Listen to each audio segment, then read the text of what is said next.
விஜயால் CM ஆக முடியாது. எடப்பாடியை திடீரென அழைத்த ஆளுநர் ஸ்டாலினும் ஆதரவு. கரம் கொடுத்த ஸ்டாலின் ஒட்டுமொத்தமாக மாறும் தமிழக அரசியல். அதாவது தமிழக அரசியலில் தேர்தல் பரபரப்பு என்பது இன்னும் அடங்கவில்லை என்றுதான் சொல்ல வேண்டும்.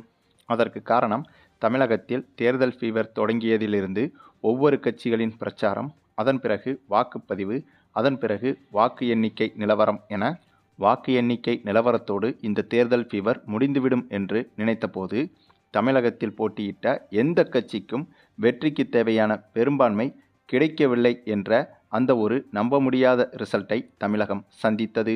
என்னதான் தனி பெரும்பான்மையாக விஜயின் கட்சி வந்தாலும் கூட 108 தொகுதிகளை மட்டும்தான் விஜயின் கட்சி கைப்பற்றியது.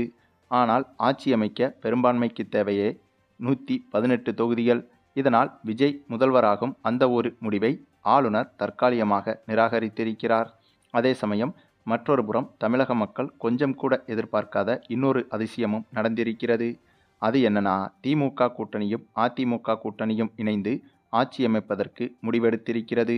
இந்த தகவலை முதலில் பலரும் வதந்தி என்று மறுத்தாலும் இப்போது இந்த தகவல் உறுதியான தகவல் என்று முடிவாகியுள்ளது.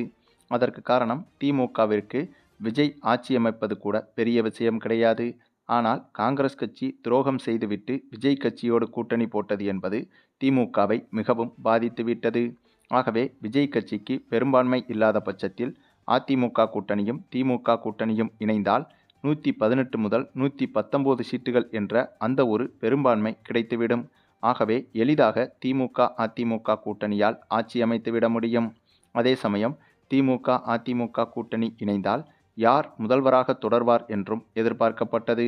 அதற்கு பதிலளிக்கும் விதமாக எடப்பாடி முதல்வராகவும் உதயநிதி ஸ்டாலின் துணை முதல்வராகவும் செயல்படுவார்கள் என்ற அந்த ஒரு முடிவும் எடுக்கப்பட்டு விட்டதாக தெரிகிறது. ஆகவே இந்த ஒரு செய்தி என்பது விஜய் கட்சிக்கு மிகப்பெரிய அடியாக மாறியிருக்கிறது. கைக்கு எட்டியது வாய்க்கு எட்டவில்லை என்ற பழமொழி இப்போது விஜய்க்கு தான் சரியாக பொருந்தும். கடந்த 2 நாட்களாக முதல்வருக்கு கொடுக்க வேண்டிய அனைத்து பாதுகாப்புகளும் விஜய்க்கு கொடுக்கப்பட்டிருந்தது. பின்னர் திமுக அதிமுக கூட்டணி என்ற பேச்சுவார்த்தை வந்த பிறகு விஜய்க்கு கொடுக்கப்பட்ட முதல்வர் பாதுகாப்பு அனைத்தும் முற்றிலுமாக நிறுத்தப்பட்டுவிட்டது. ஆகவே இனிமேல் விஜயின் ஆட்சி அடுத்த 5 வருடம் இல்லை என்பது மட்டும் உறுதியாக தெரிய வந்துள்ளது.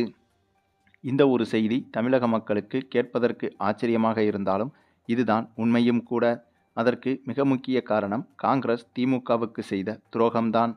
அந்த ஒரு முடிவுதான் திமுகவை இப்படி ஒரு முடிவை எடுக்க வைத்துள்ளது. மேலும் முதல்வர் ஸ்டாலின் எடுத்துள்ள இந்த ஒரு முடிவு சரிதானா என்பதை பற்றி நீங்கள் என்ன நினைக்கிறீங்கன்னு உங்களுடைய கருத்துக்களையும் கமெண்டில் தெரிவிங்க. மேலும் இந்த வீடியோ பிடிச்சிருந்தா லைக் பண்ணுங்கள், மற்ற அனைவருக்கும் ஷேர் பண்ணுங்கள், மறக்காமல் நம்ம சேனலை சப்ஸ்கிரைப் பண்ணுங்கள்.